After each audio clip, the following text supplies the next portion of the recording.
আমি অনেকের মুখেই শুনে থাকি যে লন্ডনে নাকি শাক সবজি মাছ মাংস কিছুই নাকি পাওয়া যায় না, আর এখানে যারা থাকে তারা নাকি বেশি দিন ম্যাগি ধোসা ইডলি এইসব নাকি খেয়ে খেয়ে কাটায়। কিন্তু না, সম্পূর্ণ ভুল তথ্য তোমরা পেয়ে থাকো। লন্ডনে কিন্তু সব কিছুই পাওয়া যায়। এখানে শাক সবজি মাছ মাংস সব কিছুই পাওয়া যায়। দেখো, আমার বর মেথি শাক নিয়ে এসেছিল দুমাটি, সেটাই আমি ছাড়াচ্ছি। তার আগের দিন ও কিন্তু নিয়ে এসেছিল পুঁই শাক। এখানে পালং শাক পুঁই শাক মেথি শাক লাল শাক সবকিছুই কিন্তু পাওয়া যায়, শুধু টাকার মায়াটা ত্যাগ করতে হবে। এখানকার এক্সপেক্টে যারা যেমন মায়না পায় সেই হিসাবে কিন্তু এখানে শাক সবজি সবকিছু বিক্রি হয়। তো দেখো, আমার কিন্তু এখন রেডি হয়ে গেছে মেথি শাকটা।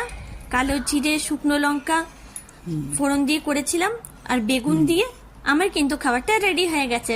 চলো, ওকে বাই।